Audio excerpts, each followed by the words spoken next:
I refuse to sit in this house to listen to the cabinet secretary confirm that his ministry cannot be able to capture suspects who were previously under their arms and custody.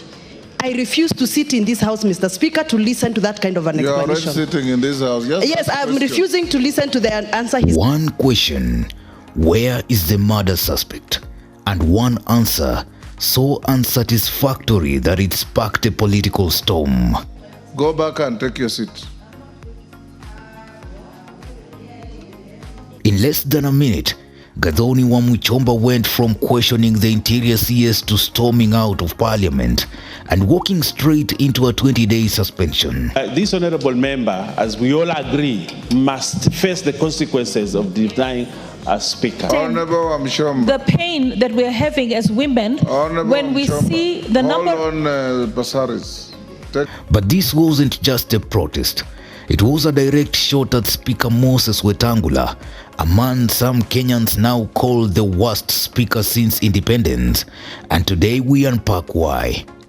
It began during a question and answer session with Interior Cabinet Secretary Kipchumba Murkomen. Wamuchomba wanted answers about the Kware killings, specifically why a suspect who had escaped police custody in Githunguri remained free after allegedly murdering and mutilating women. Her expectation, a clear, actionable plan. What she got instead? Responses she described as flimsy and unsatisfactory. State the specific steps undertaken by the Directorate of Criminal Investigation, the DCI, to progress the case, locate the suspect, or identify additional perpetrators. Clarify whether there are any new policies or protective interventions being implemented by the ministry to prevent future tragedies related to abductions and femicides, including steps taken to reassure affected communities. Murkomen insisted the government was working on it, but gave no timeline, no operational detail, and no accountability measures. Mr. Speaker, on whether the investigations are still ongoing, considering that the main suspect escaped from police custody, Mr. Speaker, through forensic analysis, Mr. Collins Jumaisi Halusa was positively identified as the prime suspect in the murders of our mentioned individuals. The suspect was arraigned before the Chief Magistrate Court at Kadara under criminal miscellaneous application number E861 2024 and detained for 30 days pending investigation, and was remanded at Githunguri police station. On 20th August of 2024, the suspect escaped from custody, lawful custody at Githunguri police station. A warrant of arrest was issued against him, which remains in force. The Internal Affairs Unit launched an independent inquiry to establish the circumstances around the escape, and investigations are ongoing. Multi-agency operations are in progress to trace and apprehend the suspect so that he can be charged before the court of law. Regarding the specific steps undertaken by Directorate of Criminal Investigation to progress the case, locate the suspect, or identify additional perpetrators, Mr. Speaker, the Directorate of Criminal Investigation, in collaboration with other multi-agency security teams, is actively working to trace and apprehend the suspect. Members of the public are encouraged to share any relevant information, Mr. Speaker, with the police through the Fichua kwa DCI. For Wamuchomba, that wasn't just disappointing, it was insulting to the victims' families and women nationwide. Then came the turning point. In full view of the chamber, Wamuchomba stood, rejected Murkomen's explanation outright, and declared she would not sit down and listen to this nonsense. But Mr. Speaker, I refuse to sit in this house to listen to the Cabinet Secretary confirm that his ministry cannot be able to capture suspects who were previously under their arms and custody. I refuse to sit in this house, Mr. Speaker, to listen to that kind of an explanation. You are already sitting in this house. Yes, I'm refusing to listen to the answer he's giving. It is not right for the Cabinet Secretary to come to answer a question and tell us that the suspect disappeared and is not giving us hope. Which hope is he telling the people, the victims? What hope is he promising? Is he telling us that we are going to wait for the suspect to disappear forever? It has been 3 months since the suspect disappeared, Mr. Speaker. Those are families that are paining, grieving loved ones. We watch on television bodies being retrieved from Kware, this dam site, Mr. Speaker. The minister cannot come here and tell us that he wants members of public to help him identify suspect who was previously in their custody. As a woman leader, as a mother of girls, I refuse to take that kind of an answer from the cabinet secretary. Her exit was swift, her message clear. Parliament had failed the people on a matter of life and death. Speaker Moses Wetangula's reaction was immediate. He dismissed the question as closed, then suspended Wamuchomba for 20 days, excluding recess, citing a breach of parliamentary decorum. Honorable Wamuchomba, it is discourtesy to the House for you to ask a question, being prosecuted now with supplementaries, and then walk out. It is total discourtesy. Go back and take your seat.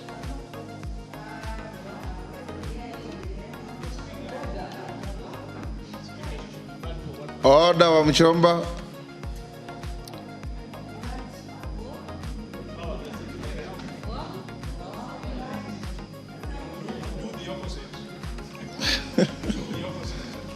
That question is dropped. Those kind of bravado and playing to the gallery does not help at all. I have brought here the minister for you to interrogate him. If the answer given to the question is inadequate, that's why I give you supplementaries to probe even further and ask the minister. The same way we have had Robert Mbui, Mwenje, and others following up with questions. This is not a house for scoring bonga points politically. It's a house for representing your people. I urge you, Honorable Speaker, that you use the standing orders and issue very stern action against this member, Honorable Speaker. That I request of you, so that other members do not emulate and do the same in the future. Having been prompted by the Deputy Majority Leader, Honorable Wamuchomba shall serve a suspension from the House of 20 days. Excluding the recess days. Hours later, she posted on X, I was jettisoned out of parliament for 20 days for I refused to listen and accept the flimsy answers from CS Interior, explaining how they cannot and are not able to arrest the murder suspect who escaped from custody for allegedly killing women and mutilating their bodies and dumping them. If CS cannot arrest and deliver justice, what are civilians ought to do? Her tone, defiant. Her target, not just Murkomen, but Wetangula himself. Social media split into two camps. One side called her a hero for standing up to Wetangula's dictatorship. The other accused her of grandstanding and disrespecting the institution. But beneath the noise, one theme emerged. This was not an isolated case. Critics point to a pattern. His 2022 ruling declaring Kenya Kwanza the majority, later overturned by the High Court. His refusal to resign after the court ruled his dual role as Speaker and Ford Kenya Party leader unconstitutional. His dismissal of censure motions against himself using procedural loopholes. The result? An image of a Speaker who shields the executive instead of holding it to account. Past speakers like Justin Muturi and Francis Ole Kaparo faced political battles, but they presided over debates on their own impeachment without clinging to partisan shields. For Wetangula, critics say, has taken the opposite path, consolidating power, ignoring court rulings, and punishing dissent. Wamuchomba's walkout wasn't just a protest. Many say it was a spark in a growing fire over Wetangula's leadership. Whether you see him as a strong speaker keeping order or an authoritarian silencing opposition, one fact remains. This incident has deepened Kenya's parliamentary fault lines, and the political aftershocks are far from over. There is something going on in our legislature that we must call out. This comes just hours after President William Ruto opened what could turn out to be a clash between the executive and the legislature, accusing members of parliament of breeding corruption in demanding bribes from cabinet secretaries and governors, further tarnishing the name of Speaker Wetangula and parliament. President Ruto, while addressing the devolution conference in Homa Bay County, called out members of parliament who he says have turned house committees into money-minting rings instead of exercising oversight responsibilities. There is money being demanded from the executive, from governors, from ministers, from people in the executive, especially those who go for accountability before our houses of parliament. It cannot continue to be business as usual. It is not possible that committees of parliament demand to be bribed, demand to be paid for them to write reports or to look the other way for what is happening in either the national government or the county government. I have made it absolutely clear